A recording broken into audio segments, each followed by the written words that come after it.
अस्सलाम वालेकुम, मैं हूं डॉक्टर इरफान सलेरिया और आप देख रहे हैं मेरा ये यूट्यूब चैनल। जैसा कि ई चौपाल नामी सीरीज़ मैंने सोशल मीडिया पे स्टार्ट की हुई है, इसमें मैं मुख्तलिफ फैट के प्रोफेशनल का इंटरव्यू करके उनसे इंफॉर्मेशन हासिल करने की कोशिश करता हूं कि उन्होंने अपनी प्रोफेशनल एजुकेशन कैसे हासिल की और एजुकेशन हासिल करने के बाद जो प्रोफेशनल लाइफ गुजार है उनकी अपनी ज़ात को तो फ़ायदा हो ही रहा है, उनसे कम्युनिटी को कितना फ़ायदा हो रहा है। इसी सिलसिले के जो आज की हमारी सीरीज ये फार्मेसी से रिलेटेड है और आज के जो हमारे गेस्ट हैं वो मेरे बहुत ही नहायत शफीक उस्ताद डॉक्टर सैयद आतिफ ज़ादा जो कि प्रोफेसर हैं फार्मेसी के university college pharmacy Punjab university में। और उनके एक तरफ जाने से पहले मैं आपको ये बताता चलूँ कि जब मेरा फार्मेसी 2001 में एडमिशन हुआ था तो सबसे पहले जो इंट्रोडक्टरी लेक्चर था, लेक्चर नंबर 1 में इन्होंने हमें दिया था कि सस्पेंशन कोलाइड एमल्शंस क्या होते हैं। वो ये मुझे आज तक डेट भी याद है, 17 मार्च 2001। इसके तकरीबन कोई 20 साल हो गए हैं। तो हम अपने गेस्ट की तरफ चलते हैं। अस्सलाम वालेकुम डॉक्टर साहब, क्या हाल है आपका? वालेकुम अस्सलाम, आप सुनाइए, आप खैरियत से? जी मैं ठीक ठाक। सबसे पहले तो आपका बहुत शुक्रिया कि आपने कीमती वक्त में से मुझे थोड़ा सा टाइम दिया। और आप जैसे कि मैंने कहा मेरे वो प्रोफेशनल एजुकेशन में वो पहले उस्ताद हैं जिन्होंने सबसे पहले फार्मेसी का लेक्चर दिया था, लेक्चर नंबर रूम 1 में। इसी तरह से तो सबसे पहले तो आप मैं ये कहूँगा हमारे जो देखने वाले या सुनने वाले हैं कि जो इंट्रोडक्शन है अपना खुद ही बताएगा, आपने स्कूलिंग कहाँ से की, कॉलेज कहाँ से किया और फार्मेसी में आप कैसे आए? अच्छा, बिस्मिल्लाहिर्रहमानिर्रहीम। मैं सबसे पहले आपका शुक्रगुजार हूँ और बड़ी नेक तमन्नाएं हैं आपकी इस इमर्जिंग न्यू कम्युनिकेशन जो टेक्नोलॉजी है, जो यूट्यूब है, इससे ना से मैं समझता हूँ कि ये ऑडियंस का जो स्कोप है वो बढ़ गया है, बल्कि जो एक काविश होती थी कि यार कि जो एक अच्छी बात है वो ज़्यादातर लोगों तक पहुँचे। तो मेरे ख्याल में ये जो एक यूट्यूब चैनल ये सीरीज़ है ये बड़ा इसमें एक पेशरफ्त है इस मामले में। जहाँ तक मेरे तारुफ का क्वेश्चन है आपका, तो मैं बेसिकली लाहौर से बिलोंग करता हूँ और मेरी प्राइमरी एजुकेशन यहाँ पे एक बड़ा पुराना स्कूल है, क्रिसेंट मॉडल स्कूल, शादमान में इसकी ब्रांच होती थी, तो वहाँ से मेरी स्कूलिंग है। उसके बाद एफसी कॉलेज लाहौर से मैंने एफएससी की बैक इन 1988 और उसके बाद फिर मौका मिला इस अजीम दरसगाह का एक हिस्सा बनने का as a student. B pharmacy जो 1989 में 4 ईयर प्रोग्राम होता था तो उसमें फिर दाखिला लिया और उसके बाद 92 में यहाँ से ग्रेजुएशन के बाद फिर मैंने एमफिल में एडमिशन लिया उसी साल और 1996 में यहाँ से फिर मैंने अपनी मास्टर्स मुकम्मल की। फिर उसके बाद अल्लाह ताला ने कुछ प्राइवेट सेक्टर में नौकरी करने का मौका दिया और साथ साथ क्योंकि एक अर्ज थी इंस्टीट्यूशन को एज ए टीचर और एज ए रिसर्चर के तौर पर ज्वाइन करने की, तो वो भी ख्वाहिश अल्लाह ताला ने ईयर 2001 में पूरी की और मैं इस दरसगाह का हिस्सा बना 1 जनवरी 2001 में। अच्छा, फिर ये जो एजुकेशन जो थी वो इसी तरह एक चलती रही और कंटिन्यूस मुख्तलिफ वर्कशॉप्स और सेमिनार्स और इस तरह के जो प्रोग्राम्स होते थे वो अटेंड करते रहे। और फिर 2010 में मुझे यूके जाने का इत्तफाक हुआ अपनी पीएचडी का कोर्स मुकम्मल करने के लिए और फिर सन 2014 में मैं अपनी अल्हम्दुलिल्लाह पीएचडी यूनिवर्सिटी ऑफ स्ट्रेथक्लाइड ग्लासगो से मैंने हासिल की और फिर मैं वापस आके अपनी दरसगाह को ज्वाइन किया। तो ये तो मेरा एक एजुकेशनल एक बैकग्राउंड था। प्रोफेशनली भी क्योंकि मैं समझता हूँ कि जब आदमी एक प्रोफेशनल एजुकेशन में होता है तो उसकी ना सिर्फ ज़िम्मेदारी एकेडमिक्स के हवाले से होती है बल्कि उसकी एक बहुत बड़ी ज़िम्मेदारी उस प्रोफेशन के लिए भी होती है कि जिस प्रोफेशन में उसने अपने एकेडमिक्स एक्सपीरियंस को और अपना जो पीयर्स के साथ जो रवाबित हैं उस एक्सपीरियंस को उस सोसाइटी के लिए और ख़ास तौर पर उस प्रोफेशन के लिए भी सूदमंद होने के लिए मैं समझता हूँ वो जिम्मेदारी भी आयद होती है। तो उस प्रोफेशनल जिम्मेदारी को आयद करने के लिए हमारी जो एक प्रोफेशनल बॉडी है पाकिस्तान फार्मासिस्ट एसोसिएशन, तो मैं उसका भी रुकन बना अपने ग्रेजुएशन के बाद और बहुत अरसा पीपीए के मेंबर के तौर पे काम करता रहा। और फिर रिसेंट टाइम्स में फिर ये है कि मौका मिला पंजाब की लेवल के ऊपर नुमाइंदगी करने का पीपीए की, तो उसमें as a president PPA Punjab के तौर पे मैंने सर्विसेज दी। और मैं समझता हूँ कि उसमें इसमें मुझे कोई वो नहीं है इतराफ़ करने में कि कोई खातिर खा कंट्रीब्यूट नहीं कर सके। और उसकी बड़ी वजह जो समझ में यही आई कि क्योंकि हम जो पीयर थे, जो हमारे हमसे पहले वाले लोग थे, उन्होंने प्रोफेशन को उस तरह प्रोजेक्ट नहीं किया सोसाइटी में, उस तरीके से पेनिट्रेट नहीं किया सोसाइटी में जहाँ पे एक फार्मासिस्ट की अफादियत का जो समर है वो नज़र आता। और यही एक बड़ी वजह भी थी कि हम इस प्रोफेशन की एक्टिविटी में भी आए। और मैंने यही समझा कि अगर प्रोफेशन के अंदर कुछ चेंज लानी है तो आपको उस सिस्टम का हिस्सा बनना पड़ेगा जो इस में कोई चेंज ला सके। तो इंशाल्लाह कोशिश अभी भी है और आगे भी रहेगी कि हम अपने तई जितना इसमें कंट्रीब्यूट कर सके तो वो ज़रूर करते रहेंगे। और साथ ही साथ फिर क्योंकि एसोसिएशन के साथ एक और हमारी जो एक मैं समझता हूँ कि हमारे जो यंग जनरेशन है उसको पता होना चाहिए कि हमारी इस एजुकेशन को रेगुलेट एक काउंसिल करती है, जिसकी बहुत बुनियादी कह लें जिम्मेदारियां हैं और वो कर भी रही है। लेकिन क्योंकि मैंने कहा जैसे पहले कि क्योंकि सिस्टम डेवलप करते करते टाइम लगता है और लोगों ने अपने अपने तई जो कोशिश थी वो की भी, और आज मैं समझता हूँ कि उस कोशिश का नतीजा नज़र भी आता है कि यहाँ पे फार्मासिस्ट की हॉस्पिटल्स में तैनाती होती है, रेगुलेटरी बॉडीज़ में आप हैं, इंडस्ट्री के अंदर आप एक बड़ा लाजमी हिस्सा तस्वुर किए जाते हैं। तो मुझे बहुत अच्छी उम्मीदें हैं आने वाले वक्त में कि इंशाल्लाह ये प्रोफेशन जो है ये और बेहतर होगा। और जैसे कहते हैं कि हर आने वाली नस्ल पहली नस्ल से बेहतर होती है। तो मैं बड़ा पुरुम्मीद हूँ अपने आने वाले लोगों से भी कि वो हमसे बहुत बेहतर हैं, और अल्लाह ताला अगर मौका मिलता रहा उनको भी ऑन बोर्ड रखने का, तो मैं समझता हूँ कि वो एक बड़ी एक फ्रेश ब्लड जो है वो इस प्रोफेशन को मिलेगा। और जिस तरीके से बाहर से अब बहुत ज़्यादा बच्चे पीएचडी करके आ रहे हैं, तो डेफिनेटली ये मैं एक रोशन मुस्तकबिल देखता हूँ फार्मेसी प्रोफेशन का पाकिस्तान में। बिल्कुल ऐसा ही है। और जैसा कि आपने अपना इंट्रोडक्शन बताया कि आपका नेशनल और इंटरनेशनल दोनों एक्सपोजर हैं, तो क्या डिफरेंस देखते हैं पाकिस्तानी ग्रेजुएट्स और इंटरनेशनल ग्रेजुएट्स में, क्या डिफरेंस आपको नज़र आता है? ये देखें, ये बुनियादी जो फ़र्क मुझे नज़र आता है, जो मैंने यहाँ जब मैं वापस आया और आके उसकी मैंने ये कोशिश भी कर रहा हूँ कि उस गैप को ओवरकम किया जाए, वो है आपकी जो टेक्निक है स्टूडेंट्स को टीच करने की। एक तो बुनियादी फ़र्क वहाँ पे है।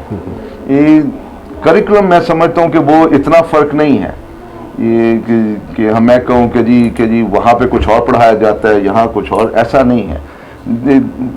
थोड़ा बहुत प्लस माइनस ज़रूर है। कुछ सब्जेक्ट्स हम शायद पहले सालों में पढ़ाते हैं, वो ज़रा बाद के सालों में पढ़ाते हैं, वो जो बाद के सालों में है वो हम शायद पहले सालों में पढ़ा देते हैं, तो उसका इतना फ़र्क नहीं है। लेकिन यस, जो तरीक़ाकार है पढ़ाने का या उस सिस्टम का जिसमें एक फार्मासिस्ट एक्वायर करता है नॉलेज, वो डिफरेंट है। यहाँ पे एक यूनिलैटरल टीचिंग सिस्टम है कि यहाँ पे एक बच्चे को बस पढ़ाया जाता है कि जी कि एक कोर्स है, एक कॉन्टेक्स्ट है, वो उसको बता दिया जाता है, समझा दिया जाता है, लेकिन उसके अंदर जो प्रॉब्लम सॉल्विंग स्किल्स हैं या उस जो एक चीज़ की अंडरस्टैंडिंग डेवलप करना है, वो यहाँ पे मैं समझता हूँ उसमें फ़र्क है और उसके ऊपर कोशिशें भी की जा रही हैं। जैसे मैंने कहा कि अब आने वाले जो हमारे नए असातिज़ा हैं, जो नए लोग आ रहे हैं,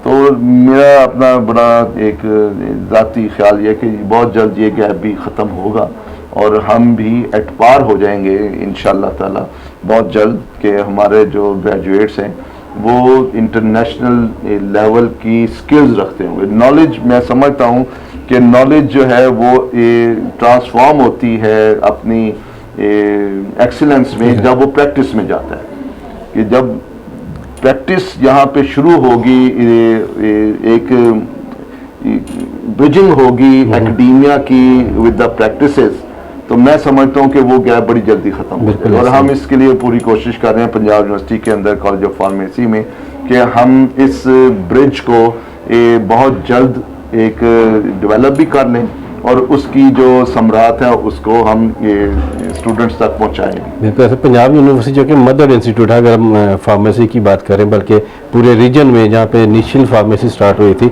उनमें से पंजाब यूनिवर्सिटी, और पंजाब यूनिवर्सिटी की एग्जाम्पल के तौर पर रखा जाता है कि पंजाब यूनिवर्सिटी में ऐसा होता है, वहाँ एग्जामिनेशन सिस्टम ऐसा है।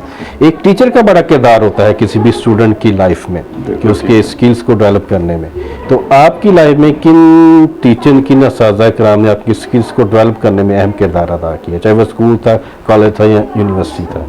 अच्छा, इसमें ये आपकी बात बिल्कुल ठीक है कि असातिज़ा और माहौल, ये दो ऐसे फैक्टर्स हैं जो आपको अपनी शख्सियत को बेहतर करने में और आपकी प्रोफेशनलिज्म को डेवलप करने में बहुत हेल्प करते हैं।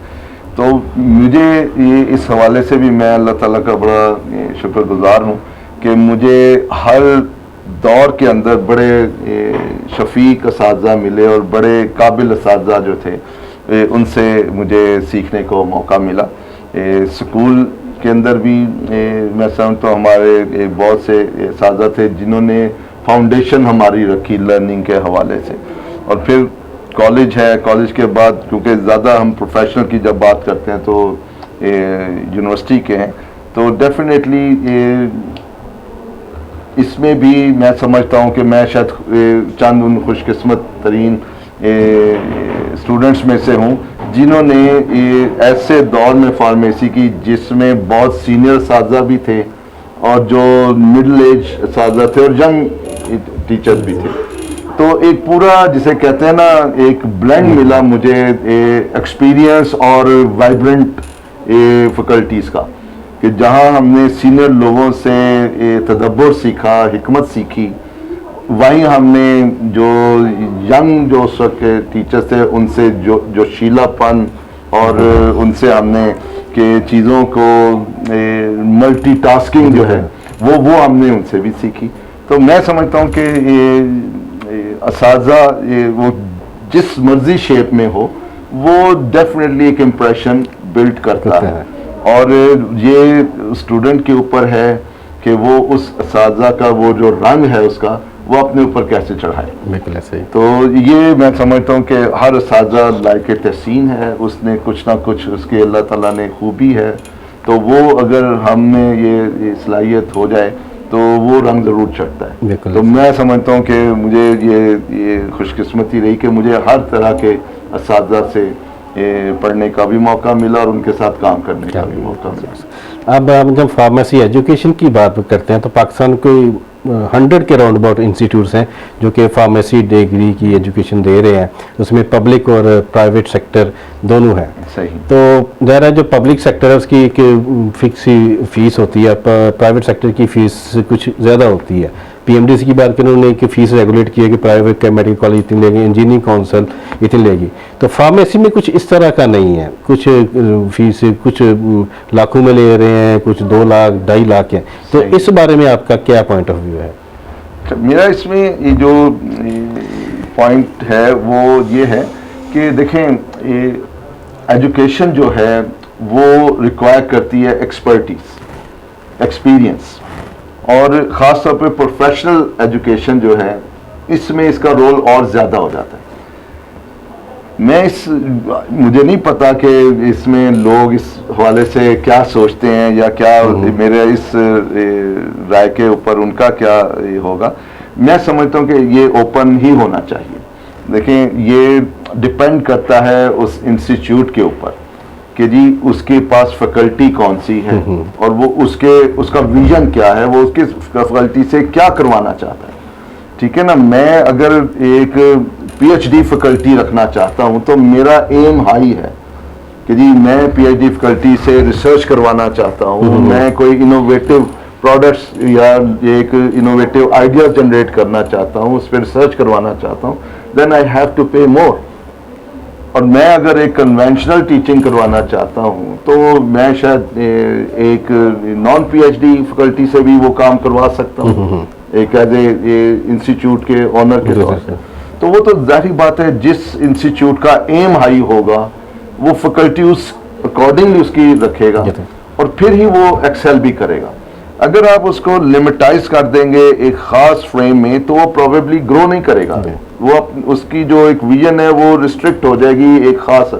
हाँ, इंपॉर्टेंट जो मैं समझता हूँ वो है स्टैंडर्डाइजेशन ऑफ क्वालिटी एजुकेशन, कि क्वालिटी ऑफ एजुकेशन पे कॉम्प्रोमाइज नहीं होना चाहिए। आप फीस चाहे ज्यादा रखें चाहे कम रखें, वो आपके अपने रिसोर्सेज हैं, लेकिन जो क्वालिटी पैरामीटर्स हैं कि जी जो ग्रेजुएट निकलेगा आपके इंस्टीट्यूट से उसकी क्वालिटी के ऊपर कॉम्प्रोमाइज नहीं होना चाहिए। इसमें किरदार आता है हमारी काउंसल्स का, बिल्कुल, कि जो हमारी फार्मेसी काउंसल्स हैं जिन्होंने एक्रीडाइट करना है इंस्टीट्यूट्स को, ये उनकी प्राइम रिस्पॉन्सिबिलिटी होनी चाहिए कि वो कॉम्प्रोमाइज ना करें उन इंस्टीट्यूट्स पे जो क्वालिटी एजुकेशन नहीं देते।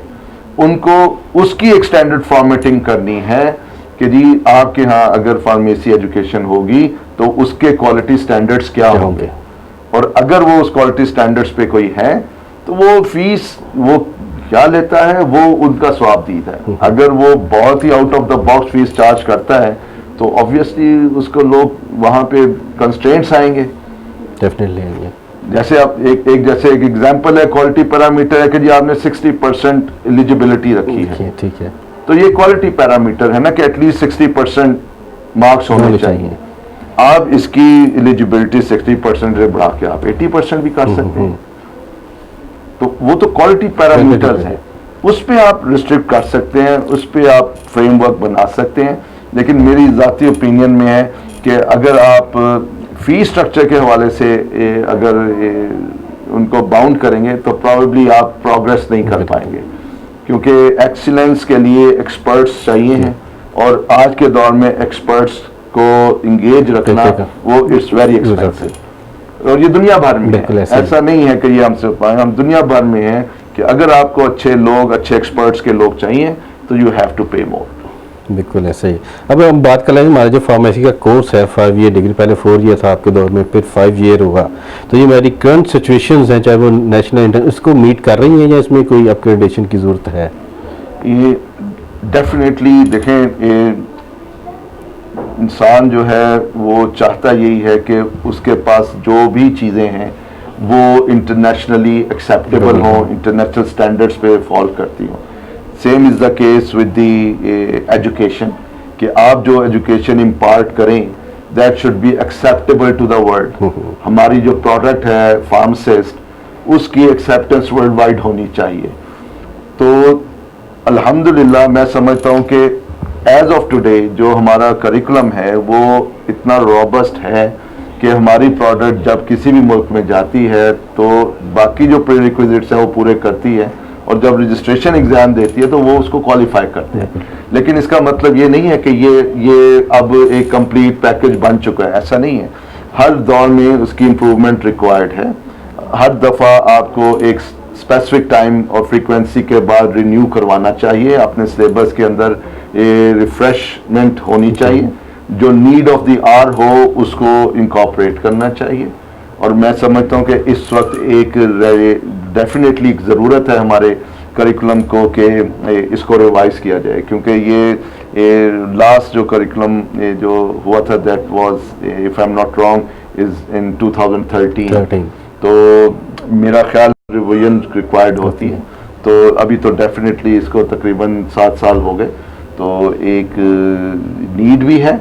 और क्योंकि अब डाइवर्सिफिकेशन इस्टेब्लिश हो रही है, तो मैं समझता हूँ कि इसमें अशद ज़रूरत है इस वक्त सिलेबस रिवाइज होने की, ताकि हम जो इस वक्त रिक्वायरमेंट है हमारी नेशनल रिक्वायरमेंट्स और इंटरनेशनल रिक्वायरमेंट्स, उन दोनों को देखते हुए मैं इसकी अशद ज़रूरत महसूस करता हूँ। जैसा कि फार्मेसी जो हमारे हेल्थ केयर प्रोफेशनल का बहुत इंपॉर्टेंट पिलर है।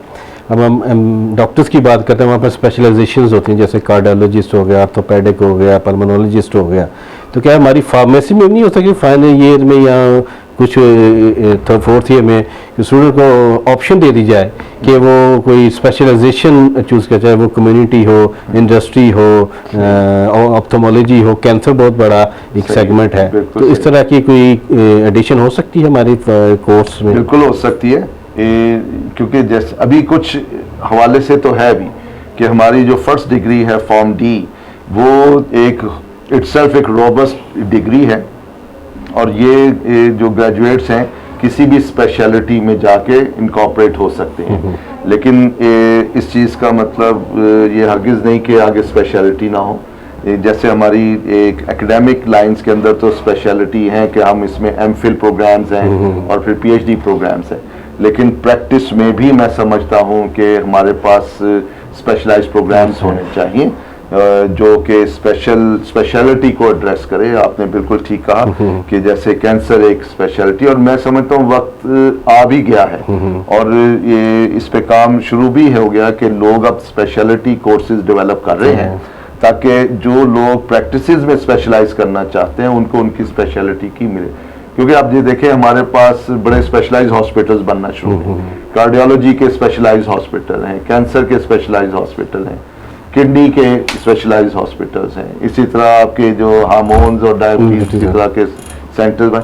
तो ज़रूरत भी है कि जहाँ एक जनरल फार्मेसी ग्रेजुएट की ज़रूरत है, वहाँ स्पेशलाइज्ड फार्मासिस्ट की भी ज़रूरत है, और वो वक्त दूर नहीं है। मैं ये समझता हूँ कि बहुत जल्द आपको स्पेशलाइज्ड कोर्सेज भी अवेलेबल होंगे जो कि ज़्यादा बेहतर अपनी फैसिलिटी दे। और ये ज़रूरी नहीं है कि ये प्रीरिक्विजिट्स बने उन जगहों पे जॉब करने की, ये कॉन्टिन्यूस एजुकेशन प्रोग्राम्स भी हो सकते हैं कि on the job they can develop their skills और एक्सपर्टीज को इनहेंस कर सके। शॉर्ट कोर्सेज छोटे छोटे ऑफर किए जा सकते हैं। तो ये कॉलेज ऑफ फार्मेसी जो है we are planning hopefully by next year जो है ये हमारे जो प्रैक्टिस बेस जो कोर्सेज हैं वो इंशाल्लाह ताला बल्कि एक छोटा सा क्वालिटी बाय डिज़ाइन का एक वो हमारा एक ऑलरेडी हमने एक क्वालिटी बाय डिज़ाइन का सर्टिफिकेट प्रोग्राम शुरू किया हुआ है, और इसी तरह हम रेगुलेटरी के शुरू करने वाले हैं, और इसके आपके जो स्पेशलाइज्ड क्लिनिकल के हैं कोर्सेज वो शुरू कर रहे हैं। तो इंशाल्लाह ताला ये 2021 में आप देखेंगे इंशाल्लाह कॉलेज ऑफ फार्मेसी जो है। अब फार्मेसी का स्कोप क्या देखते हैं पाकिस्तान में? और अगर मैं आपसे कहूँ कि यंग ग्रेजुएट्स को, चाहे वो किसी भी इंस्टीट्यूट से निकल रहा है, उनको क्या सजेशंस देंगे कि एक डिग्री के बाद वो क्या करें? अच्छा, मैं इसको ऐसा कहूँगा कि डिग्री के बाद नहीं, डिग्री से पहले क्या करें। देखें मार्केट जो है इस वक्त कंपेटिटिव है, ठीक है ना। इसमें ये एक बुनियादी मैं समझता हूँ हमारी यंग जनरेशन को समझना चाहिए कि मार्केट जो होती है वो सर्वाइवल ऑफ द फिटेस्ट के रूल पे चलती है, ठीक है। अगर आप अपने आप को नहीं मनवा सकते मार्केट में, तो मैं नहीं समझता कि आप कोई भी प्रोफेशन लें तो उसमें आप सक्सेसफुल होंगे। ये फार्मेसी की बात नहीं है, ये हर प्रोफेशन की बात है कि अगर आप अपने आप को इक्विप नहीं करेंगे तब तक आप उस प्रोफेशन में एक्सेल नहीं कर सकते। मैं कॉमन एग्जांपल है, आपने किसी जगह पे पार्टी पे जाना है या किसी सैर करने जाना है, तो यू प्रिपेयर योरसेल्फ। आप वहाँ पहुँच के नहीं तैयारियां शुरू करते, आप उस जगह पे पहुँचने से पहले तैयारियां करते हैं कि जी मुझे वहाँ पे क्या क्या चीज़ें रिक्वायर्ड होंगी। वहाँ पे कोई मुझे ओवरकोट चाहिए है, मुझे अम्ब्रेला चाहिए है, मुझे शूज़ कैसे लेने हैं, मुझे ड्रेसअप कैसा होना है। तो ये चीज़ें आप मंजिल पे पहुंचने से पहले तय करते हैं और उसकी तैयारियां करते हैं। तो जब आप फार्मेसी में आ गए हैं तो इसका मतलब है आपकी मंजिल तय है।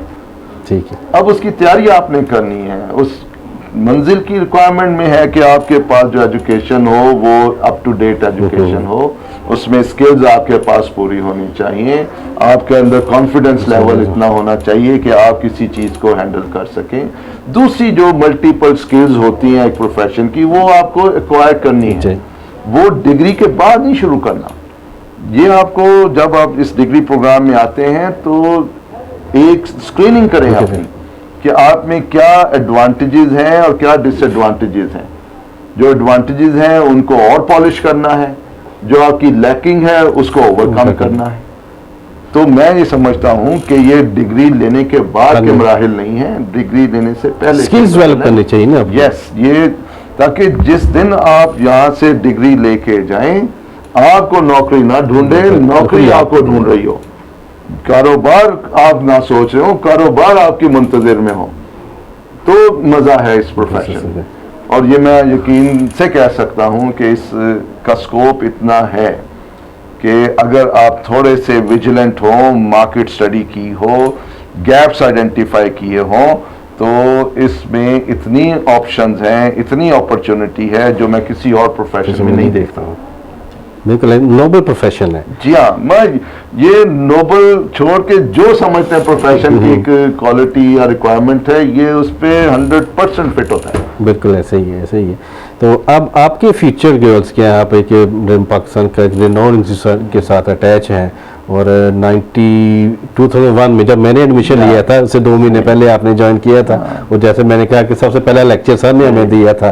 तो आज आप एज अ प्रोफेसर हैं, 5 साल बाद अपने आप को कहाँ पे देखते हैं? देखिए, ये मैं तो डे वन जैसे कि मेरी अप्रोच में, क्योंकि ट्रेनिंग मेरी एक प्राइवेट कॉर्पोरेट सेक्टर से हुई थी, तो मैं तो ये समझता हूँ कि एक शख्स जिसका विजन नहीं है, जिसका कोई प्लान नहीं है, तो वो डेड है।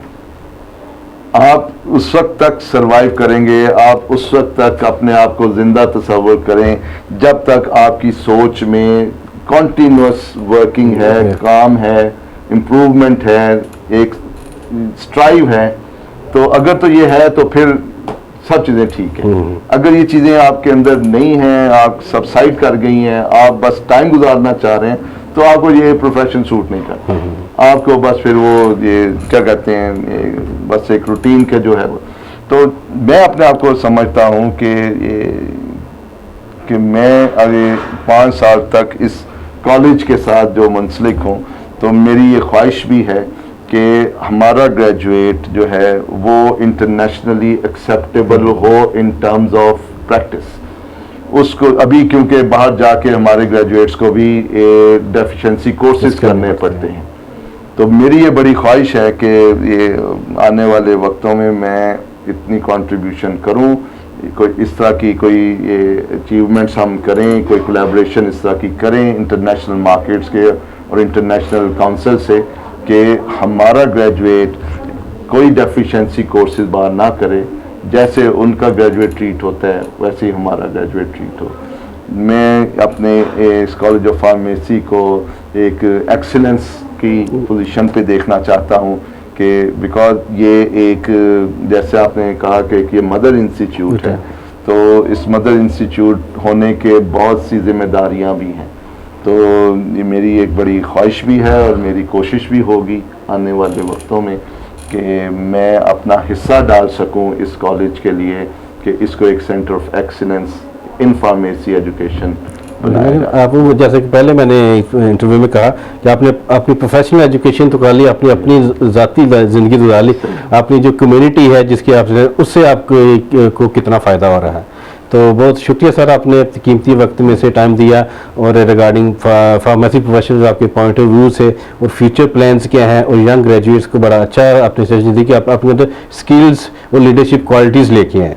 ताकि वो डिग्री के करने के बाद डिग्री के दौरान ही अपने सीनियर के साथ लेकिन मुझे अच्छी तरह लगा जब मैं यहाँ पे आया था तो हमें सीनियर से बताया कि आपके साथ मार्केट ड्यूरिंग एजुकेशन क्या होगा और मार्केट में जाके क्या होगा, और बिल्कुल ऐसे ही होगा। सीनियर जो होते हैं बड़ी गाइडलाइन हमें अदा करते हैं। तो एंड पे एक टोकन ऑफ एप्रिसिएशन के तौर पे सर एक छोटी सी एक शील्ड है, मेरी एक सोसाइटी है नेशनल डायटेटिक एंड न्यूट्रिशन सोसाइटी के नाम से, ये शील्ड आपको याद दिलाएगी कि आपने मेरे साथ एक सेशन किया था regarding pharmacy profession. Thank you very much, Thank you, sir. Nadia. Nice meeting you again and wish you all the best. Thank you sir, thank you.